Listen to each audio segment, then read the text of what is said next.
కూర్చున్న ఆయనకి అమ్మవారి పాదాలు కనపడ్డాయి. అటు తిరిగి నిలబడింది ఆవిడ. రెండు పాదముల వంక చూశారు. గొక్క తిప్పుకోకుండా 100 శ్లోకములు చెప్పారు. పాదారవింద శతకము అంటారు. అమ్మవారి పాదాల మీద 100 శ్లోకాలు. అసలు చదువుతుంటే మూక పంచశతి అబ్బా అనిపిస్తుంది. అంత అద్భుతం. మూక పంచశతి గురించి పెద్దలు ఇప్పటికీ ఒక మాట చెప్తారు. మూక పంచశతి మీద ఉపన్యాసం చెప్పడానికి నిర్ణయం చేసుకుంటే అమ్మవారి అనుగ్రహం ఉంటేనే చెప్పగలడు. అమ్మవారు అనుగ్రహిస్తే ఆయన యందు ఆమెయే నిలబడి మాట్లాడుతుంది. అందుకే మూక పంచశతి మీద ఉపన్యాసం చెప్పే వ్యక్తికి మీరు ఏదైనా ఇస్తే ఆయన కానీ తిన్నాడో సాక్షాత్ పరదేవత తిన్నట్టే.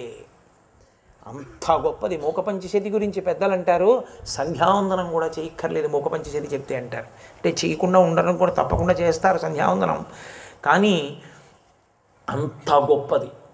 ఆ మూక కవి అమ్మవారి పాదాలు చూసి 100 శ్లోకములు చెప్పారు. పాదారవింద శతకం.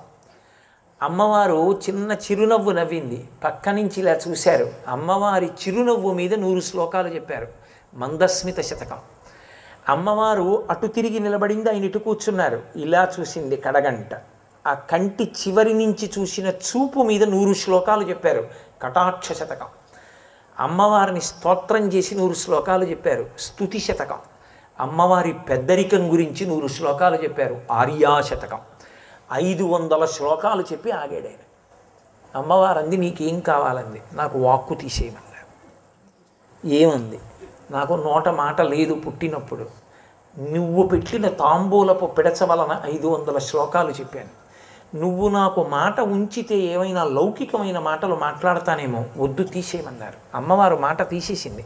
వారు కామకోటి పీఠాధిపత్యం వహించారు మూకశంకరులు.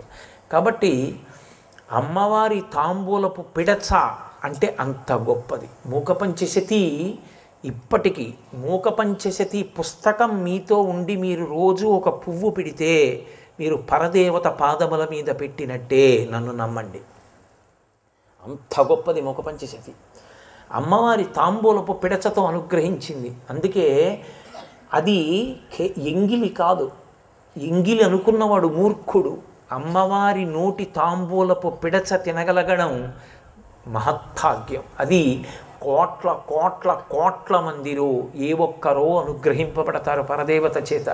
అందుకే ఆ లలితాపరా భట్టారిక కామాక్షి స్వరూపం చేసేటటువంటి తాంబూల చర్వణం గురించి మహానుభావులు శంకర భగవత్పాదుల సౌందర్యలహరిలో ఒక అద్భుతమైనటువంటి శ్లోకం ఇచ్చారు. అది ఒక నాటకీయమైన సన్నివేశాన్ని ఆవిష్కరిస్తుంది.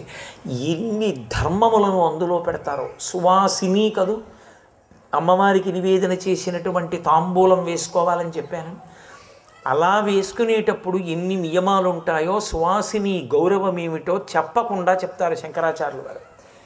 అందులో ఆయన అంటారు, రణీజిత్వా దైత్యానపహృత శిరస్త్రై కవచిభి నివృత్యై చండాంశస్త్రిపురహర నిర్మాల్య విముఖై విశాఖేంద్రోపేంద్రై శశివిశదకర్పూరశకలా విలీయంతే మాతస్తవ వదన తాంబూల కపళా అంటారు. అమ్మా, ఒకానొకనాడు లలితాదేవి కూర్చుని తాంబూల చర్వణం చేస్తోంది. అమ్మవారు తాంబూలం నవ్వులుతోంది.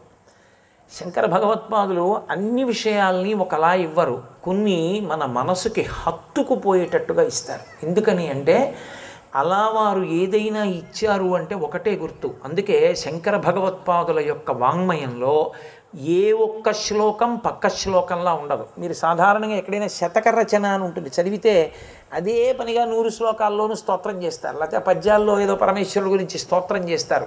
శంకరుల రచన అలా ఉండదు. అందుకే అది సౌందర్య లహరి, అమ్మ యొక్క లహరి అది. ఆ సౌందర్య లహరిలో ఆయన మన మనసుని బాగా హత్తుకునేది చెప్తున్నాను అనుకున్నారనుకోండి, దానికి ఒక నాటకీయత కల్పిస్తారు. అంటే మీ కళ్ళ ముందు ఒక చిన్న నాటకం ఒకటి నడుస్తుంది. ఆ శ్లోకం చదువుతున్నప్పుడు అది మీ మనసు మీద చెరగని ముద్ర వేస్తుంది.